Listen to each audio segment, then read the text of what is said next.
नमस्ते everyone, welcome back to my channel psychology Vishruti. और आज हम पढ़ने वाले हैं साइकोलॉजी एंड अदर डिसिप्लिन्स। देखो, मैंने डिसिप्लिन आपको बता दिया था कि डिसिप्लिन का मतलब क्या होता है। Discipline is a branch of knowledge या फिर एक ऐसा सब्जेक्ट जिसकी अपनी थ्योरीज, अपने कंसेप्ट, अपने मेथड्स, अपने एरियाज ऑफ स्टडी होते हैं। ठीक है, वैसे ही मैंने आपको ये भी बताया था कि जो साइकोलॉजी है वो एक इंडिपेंडेंट डिसिप्लिन है।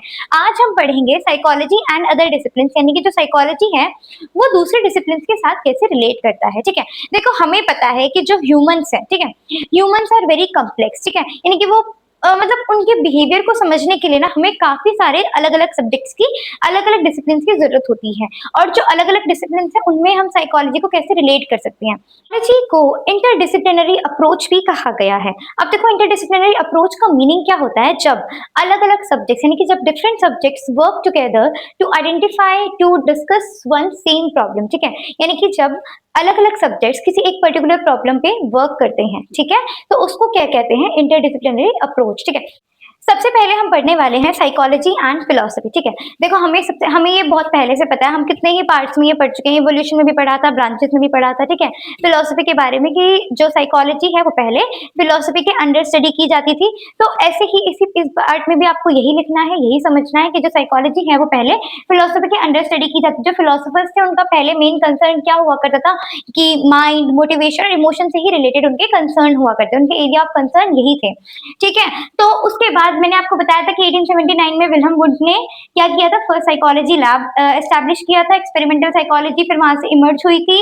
उसके बाद जो हमारी साइकोलॉजी थी उसको एक अलग डिसिप्लिन का वो मिल गया था कि हाँ ये अलग डिसिप्लिन है, ये एक इंडिपेंडेंट डिसिप्लिन है।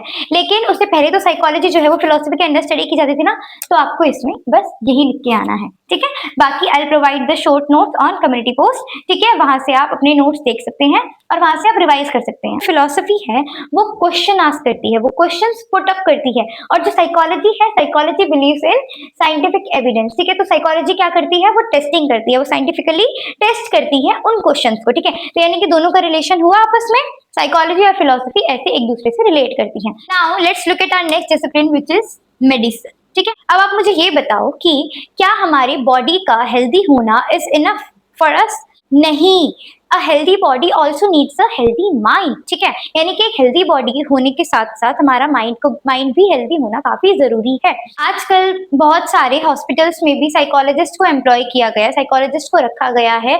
क्यों रखा गया है? देखो हमें पता है कि ना बहुत सारे टेस्ट होते हैं, स्कैन्स होते हैं। ठीक है, और काफी सारी सीवियर जिनको प्रॉब्लम्स होती है, सीवियर इलनेस होती है, लाइक कैंसर हो गया, किसी की सर्जरी है, किसी को मतलब सर्जरी से पहले मतलब एंजाइटी हो रही है, स्ट्रेस हो रहा है, तो जो साइकोलॉजिस्ट होते हैं वो वहां पर उन पेशेंट्स को काउंसिल करते हैं कि लाइक वो उनको बताते हैं, उनको एक्सप्लेन करते हैं कि ये होगा, आपको डरने वाली प्रॉब्लम नहीं है। उनकी एंजाइटी, उनके जो स्ट्रेस है उनको कंट्रोल करने में हेल्प करते हैं। ठीक है, सो इसीलिए साइकोलॉजी जो है वो मेडिसिन से रिलेटेड है। अब हम पढ़ेंगे कि जो साइकोलॉजी है वो इकोनॉमिक्स, पॉलिटिकल साइंस और सोशियोलॉजी से कैसे रिलेट करती है। तो सबसे पहले हम जान लेते हैं कि इकोनॉमिक्स क्या है। इकोनॉमिक्स क्या स्टडी करती है? Economics study how people earn, save, spend and use their money. क्या हर एक व्यक्ति सोच समझकर लॉजिकली अपने पैसे खर्च करता है? नहीं, ऐसा नहीं है। देखो, हमारे इमोशंस, हमारे डिजायर्स, हमारी हैबिट्स, हमारे एटीट्यूड्स जो है वो भी हमारे डिसीजंस को अफेक्ट करते हैं कि हम अपनी मनी को कैसे यूज कर रहे हैं। साइकोलॉजी जो है वो इकोनॉमिस्ट को हेल्प करती है to study consumer behaviour, saving behaviour और डिसीजन मेक। अब हम आते हैं पॉलिटिकल साइंस पर। पॉलिटिकल साइंस से आपको यही चीजें याद आती होंगी, इलेक्शन, पावर, गवर्नमेंट, ठीक है, पॉलिटिकल पार्टीज। तो साइकोलॉजी जो है वो इन्हीं सब चीजों को कि जो लोग हैं वो कैसे वोट देते हैं, उनका मतलब क्या कैसे वो उस चीज का डिसीजन लेते हैं कि किस पार्टी को वोट देना है, किस नेता को वोट देना है, क्या पॉलिटिकल पार्टीज जो होती हैं उनमें पॉलिटिकल कॉन्फ्लिक्ट्स जो होते हैं वो क्यों होते हैं, कैसे होते हैं, ग्रुप बिहेवियर क्या होता है आपस में लोगों का, वो पॉलिटिकल साइंस से रिलेटेड। इसीलिए साइकोलॉजी जो है वो पॉलिटिकल साइंस से रिलेट करती है। मोस्ट ऑफ द टाइम जो लोग हैं वो क्यों किसी पर्टिकुलर पार्टी को क्यों वोट करते हैं? देखो, या तो क्या पता फैमिली प्रेशर होता है कि हमारी फैमिली उसको सपोर्ट करती है तो हम भी उसको वोट देते हैं। ठीक है, कई बार पीयर इन्फ्लुएंस होता है, फ्रेंड्स और फैमिली का इन्फ्लुएंस होता है, कई बार हमें वो नेता पसंद होता है कि हाँ वो अच्छा लगता है।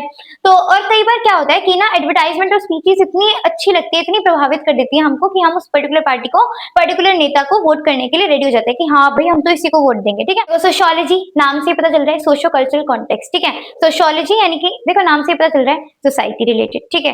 तो ऐसे ही जो साइकोलॉजी है वो सोशियो कल्चरल कॉन्टेक्स्ट में ह्यूमन बींग्स को स्टडी करती है, ये आप सबको पता है। तो इसीलिए साइकोलॉजी जो है वो सोशियोलॉजी से रिलेट की जाती है। इनके इश्यूज मेनली किससे रिलेटेड होते हैं? These are related to socialisation, collective behaviour, group behaviour, इनसे ही रिलेटेड इनके इश्यूज होते हैं जो वे स्टडी करते हैं। अब हम पढ़ेंगे कंप्यूटर साइंस से कैसे साइकोलॉजी रिलेट करती है। अब देखो हमें पता है आजकल जो कंप्यूटर साइंस है वो एआई मशीन्स, रोबोट्स है ना, इंटेलिजेंट मशीन्स, इनको डेवलप करते हैं।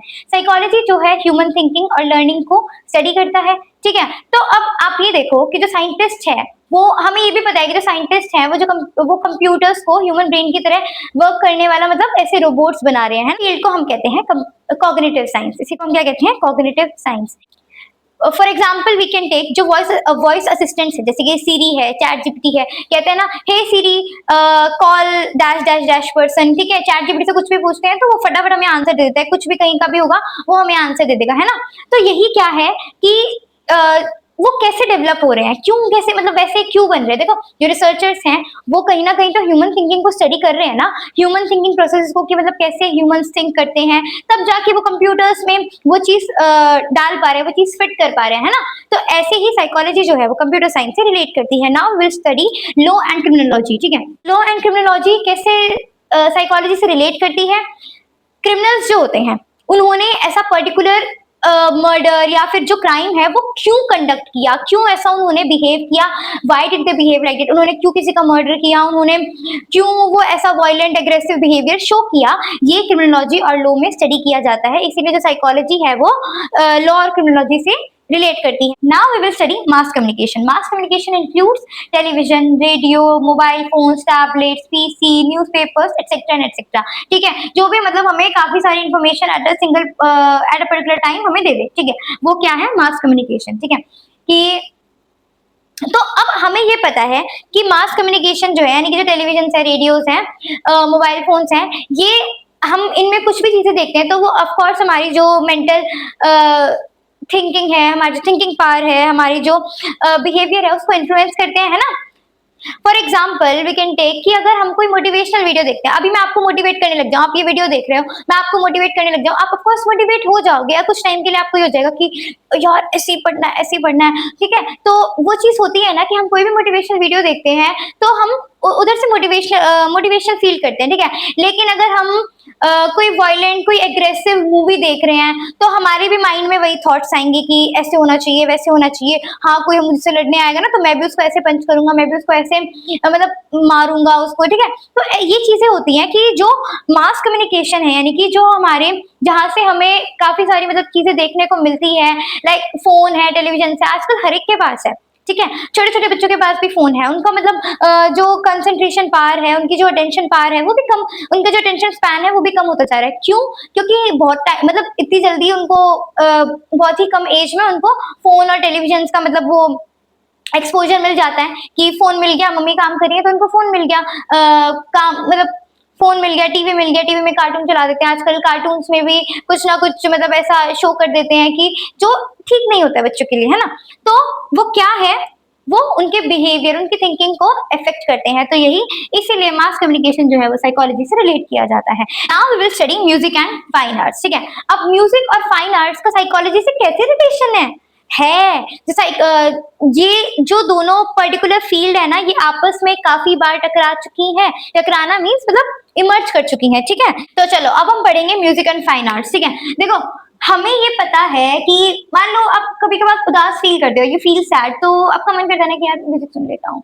तो आप कहीं पर भी ट्रैवल कर रहे हो, आप बहुत लोनली फील कर रहे हो, तो आप म्यूजिक सुनने लग जाते हो, तो आपको काफी अच्छा, काफी लाइट वेट फील होता है ना। आता है म्यूजिक थेरेपी। देखो म्यूजिक थेरेपी का मतलब क्या है कि अलग अलग जो राग है यानी कि डिफरेंट राग क्या होते हैं, आप देखो राग होते हैं वो ओरिजिनल फॉर्म होते हैं किसी म्यूजिक के, मतलब कि कैसे उस म्यूजिक को वहां से लिया गया है, उस म्यूजिक का बेस क्या है, एक बेस होता है राग, ठीक है। तो जो राग है वो कैसे उसको हेल्प कर रहे हैं, कैसे, देखो हर एक राग का कोई पर्टिकुलर टाइम होता है, हर एक राग के गाने का एक तरीका होता है, जो म्यूजिक और फाइन आर्ट्स है वो यही कहता है कि जो म्यूजिक थेरेपी है, म्यूजिक थेरेपी का मतलब क्या है कि जो डिफरेंट राग हैं वो कैसे किसी पर्सन को रिलैक्स करने में, किसी पर्सन के मूड को इम्प्रूव करने में हेल्प करता है। देखो हमारी बुक में क्लियरली मेंशन है the efficacy of music therapy still remains to be proven, ठीक है। यानी कि अभी तक हम ये नहीं कह सकते कि जो म्यूजिक थेरेपी है या फिर कोई पर्टिकुलर राग है वो किसी डिजीज को क्योर कर सकते हैं, ऐसा हम नहीं कह सकते अकॉर्डिंग टू आवर बुक, ठीक है, according to our NCERT book, ऐसा एनसीईआरटी बुक में लिखा है। तो लेकिन हाँ हम ये जरूर कह सकते हैं कि जो म्यूजिक है वो ऑफ कोर्स काफी लोगों को हेल्प करता है टू रिलैक्स देमसेल्व्स, है ना। लेकिन साइंटिस्ट जो है उन्होंने ऐसा अभी तक कुछ प्रूव नहीं किया है, उन्होंने ऐसे कोई पर्टिकुलर रिसर्च कंडक्ट अभी तक नहीं की है, ठीक है। वाले हैं आर्किटेक्चर एंड इंजीनियरिंग का रिलेशन क्या है साइकोलॉजी से, ठीक है। कि जो आर्किटेक्ट होते हैं वो क्या बिल्डिंग्स को ऐसे ही डिजाइन कर लेते हैं, आर्किटेक्चर का मतलब होता है डिजाइनिंग बिल्डिंग्स, ठीक है। तो जो आर्किटेक्ट्स होते हैं क्या वो बिल्डिंग्स को ऐसे ही डिजाइन कर देते हैं? नहीं, वो प्रॉपरली देखते हैं कि कैसा स्पेस कंफर्टेबल रहेगा लोगों के लिए, कैसा रूम की जो लाइटिंग है, रूम का जो कलर है वो उनके इमोशंस, उनके मूड को कैसे अफेक्ट करेगा, ठीक है। तो इसीलिए जो आर्किटेक्ट्स हैं वो साइकोलॉजी की हेल्प लेते हैं टू स्टडी ह्यूमन बिहेवियर, ठीक है। मतलब कि कौन सी पर्टिकुलर चीज है जो जिसमें जो ह्यूमन बींग्स है वो कंफर्टेबल फील करेंगे। नाउ इंजीनियर्स जो है वो भी यूज करते हैं साइकोलॉजी को while designing machines and public places, ठीक है। अब कैसे, वो एग्जांपल हम लेते हैं जैसे स्पीड ब्रेकर्स जो हैं स्कूल्स के बाहर ही आपने देखा होगा, मोस्टली स्कूल्स के बाहर स्पीड ब्रेकर लगाए जाते हैं। क्यों? क्योंकि छोटे छोटे बच्चे जो होते हैं वो कई बार बिना इधर उधर देखे सीधा एकदम रोड क्रॉस करने के लिए मतलब भाग चलते हैं, ठीक है। तो वो स्पीड ब्रेकर इसीलिए लगाया जाता है कि ताकि जो आने वाले लोग हैं इधर से जो गाड़ियां आ रही हैं वो अपनी जो स्पीड है उनको स्लो कर ले, ताकि जो बच्चे हैं जो एक्सीडेंट्स हैं वो अवॉइड हो सके, ठीक है। तो इसीलिए जो इंजीनियर्स हैं वो क्या स्टडी किया उन्होंने? ह्यूमन बिहेवियर तो स्टडी किया ना, कि बच्चे जो है वो कैसे वर्क करते हैं, मतलब कैसे वो देखते ही मतलब एकदम छुट्टी होती है तो बच्चे भागते हैं ना स्कूल से कि बस छुट्टी हो गई यहाँ से निकल लो, है ना, भागने लग जाएंगे, रोड क्रॉस करने के लिए भागेंगे। तो इसीलिए जो इंजीनियर्स हैं उन्होंने क्या किया, स्पीड ब्रेकर्स को डिजाइन कैसे करते हैं वो देख के कि स्कूल्स के बाहर ही स्पीड ब्रेकर्स को इंस्टॉल किया जाता है। देखो अब फाइनली हम क्या कह सकते हैं कि जो साइकोलॉजी है वो कितने सारे अलग अलग सब्जेक्ट से कनेक्टेड है, क्योंकि जो ह्यूमन बिहेवियर है वो कम्प्लेक्स है, ह्यूमंस आर कम्प्लेक्स। तो उनको समझने के लिए हमें काफी अलग अलग सब्जेक्ट्स की नॉलेज चाहिए होती है, इसीलिए जो साइकोलॉजी है उसको अदर डिसिप्लिन के साथ कनेक्ट किया गया है। गाइस मैं इसके नोट्स जो है कम्युनिटी पोस्ट पर अपलोड कर दूंगी, आप वहां से देख सकते हैं। बाकी like share and subscribe to my channel and let's meet in our next video. Bye bye everyone.